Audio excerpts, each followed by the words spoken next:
Friends, आज मैं एक ऐसी मूवी के बारे में बात करने जा रहा हूँ जिसको अगर फ्रेंड्स नेशनल अवार्ड और ऑस्कर अवार्ड नहीं मिला तो इस मूवी के साथ बहुत बड़ा धोखा होगा।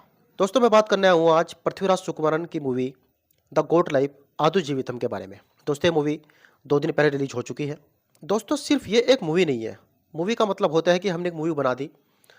ये मूवी दोस्तों है एक तरह से मूवी में घुस जाना, उस किरदार को जीना। जिस किरदार के ऊपर ये मूवी बन रही है, जिस टॉपिक के ऊपर मूवी बन रही है, उसमें घुसकर उसकी संवेदनाओं, उसकी भावनाओं को महसूस करना।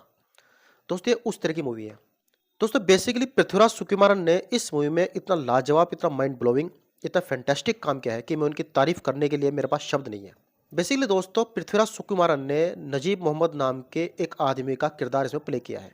पृथ्वीराज सुकुमारन एक बहुत गरीब परिवार से बिलोंग करते हैं। उनकी माली हालत ठीक नहीं होती है, तो दोस्तों कुछ पैसा धंधा कमाने के लिए वो सऊदी अरब में जाते हैं। सऊदी अरब में जाने से पहले उनसे बात की जाती है कि आपको वहाँ पर सुपरमार्केट में काम मिलेगा, जैसे कि मॉल्स वगैरह होते हैं, बड़ी बड़ी शॉप होती है। फ्रेंड्स, इस मूवी में पृथ्वीराज सुकुमारन अपने एक दोस्त के साथ सऊदी अरब जाते हैं। सऊदी अरब की सिटी जेडा में वो जाते हैं। दोस्तों, एयरपोर्ट से ही पृथ्वीराज सुकुमारन और उनके दोस्त को अलग कर दिया जाता है। दोनों को अलग अलग जगह ले जाया जाता है।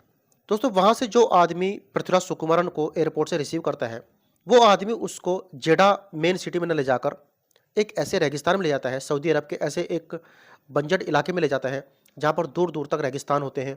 कोई आदमी दिखाई नहीं देता, न ढंग से पानी, न ढंग से किसी तरह की सेवा, ना कोई सर्विस।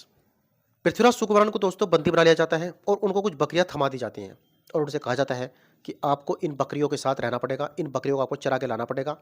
पृथ्वीराज सुकुमारन के ऊपर हमेशा नज़र रखी जाती है कि कहीं वो भाग न जाए।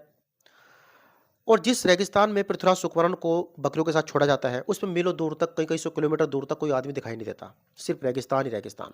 पृथ्वीराज सुकुमारन को ना तो चेहरा क्लीन करने दिया जाता, न उनको नहाने दिया जाता। उनको खाने के लिए एक मोटी रोटी, कुछ सूखे ब्रेड और बकरियों का दूध दिया जाता है। उस सूखी रोटी को वो पानी में गिला कर कर खाते हैं और किसी तरह जिंदा रहते हैं। 2 साल तक सिलसिला लगातार चलता रहता है। यहाँ तक कि दोस्तों पृथ्वीराज सुकुमारन की हालत ऐसी हो जाती है कि वो अपने आप को बकरी ही समझने लगते हैं। वो ढंग से खाना पीना भूल जाते हैं, बोलना भूल जाते हैं। वो बकरियों से जब बात करते हैं तो बकरी की आवाज़ में बात करते हैं। उनकी लाइफ ऐसी हो जाती है। महीनों सालों तक उनको नहाने नहीं दिया जाता। लंबे लंबी दाढ़ी, लंबे लंबे बाल और ऐसी हालत उनकी कर दी जाती है। वे बेचारे पल पल सोचते हैं भगवान किसी तरह मेरे को उठा ले। ये सब कुछ इस मूवी में बड़ी मार्मिक और बड़े ही पीड़ादायक इस मूवी में दिखाया गया है। फ्रेंड्स, मूवी से आप एक सेकंड के लिए अपनी नज़रें नहीं हटा पाएंगे। इस मूवी में दोस्तों ना तो कोई गाना है, ना कोई रोमांस है, ना कोई मारधाड़ है, ना कोई तोड़फोड़ है, ना कोई ग्रीन स्क्रीन पर ये पिक्चराइज की गई है। सिर्फ नेचुरल ब्यूटी इस मूवी में दिखाई गई है। 2 साल के बाद दोस्तों पृथ्वीराज सुकुमारन को जब लगता है कि ऐसे तो मेरी ज़िंदगी खत्म हो जाएगी, मैं अपने घर वालों से कैसे मिलूंगा, तो दोस्तों जो सऊदी अरब का जो आदमी वहाँ का होता है, जो अरबेन वो होता है, उसकी एक बार घर में शादी होती है। तो जब उस अरेबियन के घर में शादी होती है तो वो आदमी पृथ्वीराज सुकुमारन को सारी बकरियां सौंप कर चला जाता है। पृथ्वीराज सुकुमारन को दोस्तों लगता है कि ये सबसे बढ़िया मौका है यहाँ से भागने का। फ्रेंड्स, वो मिलो बिना खाए पिए, बिना पानी के भागता रहता है। दूर दूर तक रेगिस्तान होते हैं। कोई चारा, कोई आस, कोई उम्मीद उसको नज़र नहीं दिखाई देती। कई किलोमीटर भागने के बाद उसको उसका वही दोस्त मिलता है जिसको अपने साथ सऊदी अरब लेकर आया था। सुकुमारन के दोस्त की हालत भी दोस्तों ऐसी हो रखी है जैसी सुकुमारन की थी। फ्रेंड्स, उसके बाद एक अफ्रीकन आदमी इन लोगों की मदद करता है और किसी तरह ये सऊदी अरब की जेडा सिटी में पहुंचते हैं। खाए पिए बेहाल, भूख से बेहाल, पानी से बेहाल।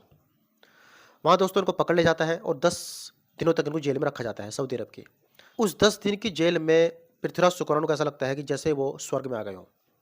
मतलब कोई आदमी जब जेल में पहुंचता है तो उसको लगता है कि मैं नर्क में पहुंच गया है, लेकिन पृथ्वीराज सुकुमारन को ऐसा लगता है कि मैं स्वर्ग में आ गया हूँ। फिर इनको वहाँ से इंडिया डिपोर्ट कर दिया जाता है। तो दोस्तों ये थी पृथ्वीराज सुकुमारन मतलब कि नजीब मोहम्मद की एक असली दास्तां। इस मूवी की दोस्तों खास बात यह है कि इस मूवी का कॉन्सेप्ट लेकर इस मूवी के डायरेक्टर ब्लेसी पृथ्वीराज सुकुमारन के पास 2008 में आए थे। लेकिन उस वक्त मलयालम सिनेमा की हालत इतनी अच्छी नहीं होती थी, इतनी अच्छी अच्छी मूवीज़ उस वक्त नहीं बना करती थी, उतना बजट उनके पास नहीं हुआ करता था। तो ये मूवी 10 साल तक डिले हो गई। फिर 2019 में इस मूवी की शूटिंग शुरू की गई। केरला में जो मूवी का पहला पार्ट है वो इसमें फिल्माया गया। 2020 में दोस्तों पृथ्वीराज सुकुमारन अपने पूरी यूनिट के साथ अल्जीरिया और जॉर्डन गए। वहाँ पर इन्होंने सऊदी अरब से 20 ऊँट और करीब को 250 बकरियाँ मंगाई। 2020 में दोस्तों जब ये शूटिंग करने के लिए जॉर्डन गए थे तो वहाँ पर कोरोना आ गया था। ये लोग, इनकी पूरी यूनिट वहाँ पर फंस गई थी। फिर 3 महीने तक वहाँ तक शूटिंग नहीं हो पाई थी और फिर इनको ऐसा लगने लगा था कि अब ये शूटिंग कभी शुरू नहीं हो पाएगी। लेकिन फिर जाकर इनको 2 साल बाद परमिशन मिली। उसके बाद पृथ्वीराज सुकुमारन ने इस मूवी की शूटिंग अल्जीरिया और जॉर्डन में की और 2023 में इस मूवी की शूटिंग कंप्लीट हुई और फिर पोस्ट प्रोडक्शन पे काम हुआ और 2024 की मूवी आपके सामने हाजिर हो चुकी है। फ्रेंड्स, इस मूवी की खास बात यह है कि इस मूवी में कोई भी वीएफएक्स का इस्तेमाल नहीं किया गया, ग्रीन स्क्रीन का इस्तेमाल नहीं किया गया। बिल्कुल नेचुरल सीन इसमें फिल्माए गए हैं, नेचुरल रेगिस्तान, नेचुरल एक्टिंग। नजीब मोहम्मद की दोस्तों ये मूवी बायोपिक है। दोस्तों, पृथ्वीराज सुकुमारन की एक्टिंग देखकर बिल्कुल ऐसा नहीं लगता है कि यह बंदा वही है जिसने सालार में प्रभास के सामने काम किया था और ये वही बंदा है जो अक्षय कुमार टाइगर श्रॉफ की मूवी बड़े मियां छोटे मियां में एज अ विलन काम कर रहा है। क्या एक्टिंग बंदे ने की है, क्या मास्टर क्लास एक्टिंग इस बंदे ने की है, जितनी तारीफ इस बंदे की जाए दोस्तों कम है।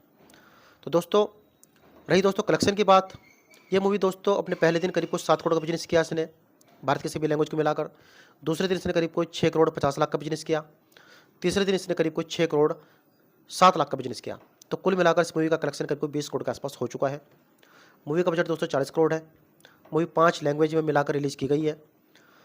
तो दोस्तों, ये बिल्कुल जाहिर है कि मूवी अच्छा खासा कलेक्शन करने में सक्षम है और ऐसा लग रहा है कि वर्ड ऑफ माउथ के बूते ये मूवी धीरे-धीरे अपने कलेक्शन में उछाल ला रही है, धीरे-धीरे इसका कलेक्शन बढ़ रहा है। ओटीटी राइट्स और डिजिटल राइट्स और सैटेलाइट्स मिलाकर ही मूवी अपना बजट आराम से निकाल लेगी और मूवी के मेकर्स को कहीं न कहीं प्रॉफिट ही मिलेगा। तो दोस्तों, पृथ्वीराज सुकुमारन की इस मूवी के लिए प्लीज़ वीडियो को लाइक जरूर कर दीजिएगा और हो सके तो चैनल को सब्सक्राइब जरूर कर दीजिएगा।